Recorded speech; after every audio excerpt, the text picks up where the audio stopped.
Welcome to intellectuals Avenue. आज हम John Keats की जिस पोइम को डिस्कस करेंगे उसका टाइटल है द ह्यूमन सीजन्स यानी इंसानी मौसम।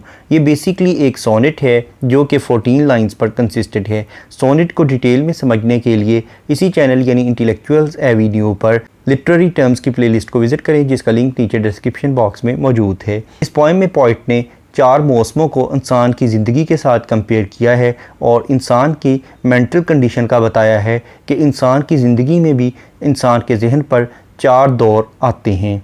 पॉइंट कहता है 4 सीजन्स 4 मौसम fill the measure of the year यानी 4 मौसमों के ज़रिए एक साल को नापा जा सकता है। एक साल की पैमाइश 4 मौसमों के साथ की जा सकती है। There are 4 seasons in the mind of man. इसी तरह से इंसान के जहन के भी 4 मौसम हैं। ही हैज़ हिज लस्टी स्प्रिंग, उसका मौसम बहार बहुत ही कलरफुल होता है, बहुत ही शोख और चंचल होता है। व्हेन फैंसी क्लियर, जब उसके तसव्वुरात बिल्कुल वाज़े होते हैं, यानी ये उसके बचपन का ज़माना है जब उसके तसव्वुरात बिल्कुल वाज़े होते हैं। Takes in all beauty with an easy span, और वो अपनी ज़िंदगी का ये अरसा बहुत ही खूबसूरती के साथ गुजारता है। ही हैज़ हिज समर, उसके बाद मौसम गर्मा आ जाता है यानी उसकी यूथ एज यानी जवानी का मौसम आ जाता है। व्हेन लग्यूरियसली, जब वो बिल्कुल आरामदेह। Springs honeyed cud of youthful thoughts he loves to ruminate, यानी जब वो अपने बचपन के लम्हात को चबा चबा कर खाने की कोशिश करता है, यानी अपने जहन में बार बार उसको दोहराता है, बार बार मेमोराइज़ करता है। And bye such dreaming high, और उसके ख्वाब बहुत बुलंद होते हैं। इन नियरेस्ट अनटू हेवन, और वो तकरीबन आसमानों पर परवाज़ करता है। क्वाइट कोव्स, और उसकी ज़िंदगी के जो गार होते हैं उनमें बिल्कुल खामोशी होती है, यानी अब वो ज़िंदगी में थोड़ा सा खामोश होने लग जाता है और वो पुराने वाक़यात को बार बार दोहराता है जिस तरह से जानवर किसी चीज़ को बार बार चबाते हैं। He soul has in its autumn, फिर उसके बाद उसकी रूह में आटम सीज़न आ जाता है यानी मौसम ख़ज़ां आ जाता है जब पत्ते झड़ना शुरू हो जाते हैं। इसका मतलब है कि उसकी मैच्योर एज आ जाती है। When his wings he furleth close, जब वो अपने परों को बिल्कुल समेट लेता है यानी अब वो परवाज़ छोड़ देता है।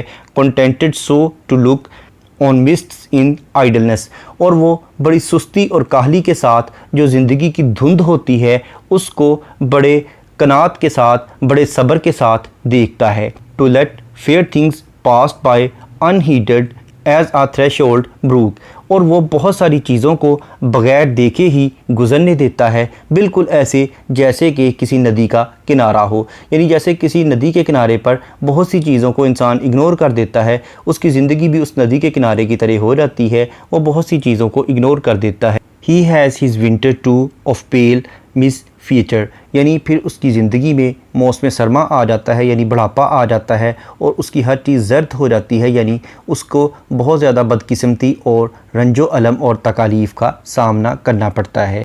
और else he would forgo his mortar nature, और वो अपनी फ़ानी फितरत को ख़त्म कर देता है, यानी वह अपनी लाइकिंग्स और डिसलाइकिंग्स को मुकम्मल तौर पर इग्नोर कर देता है और अपने आप को हालात के वहमो करम पर छोड़ देता है। इस पोइम का टेक्स्ट पढ़ने के बाद अब हम आते हैं इस पोइम में यूज़ होने वाली लिटरेरी टर्म्स या फिगर ऑफ स्पीच की जानिब। सबसे पहले हम देखते हैं मीटर। इस पोइम की तमाम लाइन्स में आइम्बिक पेंटामीटर यूज़ किया गया है, यानी टोटल हर लाइन में 10 सिलेबल्स हैं, 5 फीट हैं। फर्स्ट सिलेबल अनस्ट्रेस्ड और सेकंड स्ट्रेस्ड है। इस तरह से ऑन वर्ड्स ये सिलसिला चलता है। नेक्स्ट है राइम स्कीम।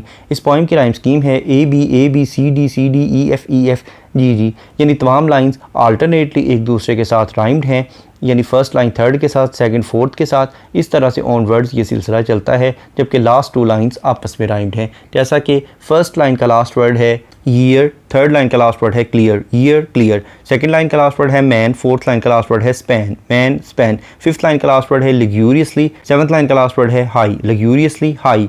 सिक्स लाइन का लास्ट वर्ड है लव्स, एट्थ लाइन का लास्ट वर्ड है कॉफ्स, लव्स कॉफ्स।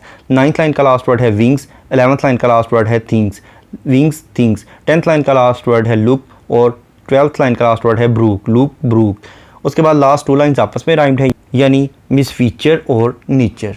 ये थी इस पोएम की राइम स्कीम, यानी A B C D E F G. Next है मेटाफर। मेटाफर का मतलब है किसी क्वालिटी की बेस पर किसी चीज़ को कोई दूसरी चीज़ डिक्लेयर कर देना, जैसा कि लाइन नंबर 2 में पोइट ने जो 4 मौसम हैं उन्हें इंसान के 4 अदवार के साथ कंपेयर किया है। नेक्स्ट है एंजॉयमेंट। एंजॉयमेंट का मतलब है कि अगर किसी लाइन को पढ़ने के बाद उसकी अंडरस्टैंडिंग डेवलप ना हो, इसके लिए नेक्स्ट लाइन की सपोर्ट की ज़रूरत हो, तो ऐसी लाइन को राना लाइन कहते हैं और इस टेक्निक को एंजॉयमेंट कहते हैं। इसके बरक्स अगर किसी लाइन को पढ़ने के बाद उसकी प्रॉपर अंडरस्टैंडिंग डेवलप हो जाए तो ऐसी लाइन को एंड स्टॉप लाइन कहते हैं। अब हम आते हैं वापस एंजॉयमेंट की जानिब। इस पोएम की लाइन नंबर 3 एक रन ऑन लाइन है, यानी इसमें एंजॉयमेंट की टेक्निक को यूज़ किया गया है। जैसा कि पोएट कहता है, he has his lusty spring when fancy clear, यानी फिर उसका मौसम बहार आता है जब उसके तसव्वुरात क्लियर होते हैं। अब वो कैसे होते हैं वो लाइन नंबर 4 में बयान करता है, takes in all beauty with an easy span, यानी उसकी ज़िंदगी का जो दौरानिया है उसमें हर तरफ खूबसूरती ही होती है। नेक्स्ट है कायुरा। कायुरा का मतलब है कि अगर पोइट किसी लाइन में पॉज या ब्रेक यानी वक्फा लेने के लिए कोई पंक्चुएशन मार्क यूज़ करे तो उसे कायुरा कहते हैं। जैसा कि लाइन नंबर 3 में ही हैज़ हिज लस्टी स्प्रिंग के बाद कॉमा यूज़ किया गया है। नेक्स्ट है एलिट्रेशन। एलिट्रेशन का मतलब है बिगिनिंग ऑफ 2 और more than 2 words in the same line with the same letter और साउंड, यानी एक ही लाइन में 2 या 2 से ज़्यादा अल्फाज का एक ही हरफ या एक ही आवाज़ से शुरू होना। जैसा कि लाइन नंबर 1 में फोर और फिल, ये दोनों वर्ड्स एफ लेटर से स्टार्ट हो रहे हैं। उसके बाद लाइन नंबर 2 में माइंड मैन। नेक्स्ट है कॉन्सोनेंस। कॉन्सोनेंस का मतलब है use of same consonant letter in the different words of the same line, यानी एक ही लाइन के मुख्तलिफ अल्फाज में एक ही कॉन्सोनेंट लेटर का इस्तेमाल करना। जैसा कि लाइन नंबर 1 में फोर, मयर, ईयर, इन तीनों वर्ड्स में आर लेटर यूज़ हुआ है जो कि कॉन्सोनेंट लेटर है। उसके बाद लाइन नंबर 2 में देयर आर फोर। नेक्स्ट है एसोनेंस। एसोनेंस का मतलब है use of same vowel letter in the different words of the same line, यानी एक ही लाइन के मुख्तलिफ अल्फाज में एक ही वावल लेटर का इस्तेमाल करना। जैसा कि लाइन नंबर 3 में हीज़ स्प्रिंग। इसके अलावा पोइट ने सिम्बल्स यूज़ किए हैं, यानी चारों मौसमों को उसने सिम्बॉलिकली डिस्क्राइब किया है। इसके अलावा पोइट ने कुछ इमेजेस भी यूज़ किए हैं, जैसा कि 4 seasons, mind of man, threshold. इसके बाद अगर हम इस पोएम के थीम को देखें तो इसमें पोइट ने इंसानी ज़िंदगी के 4 अदवार का जिक्र किया है।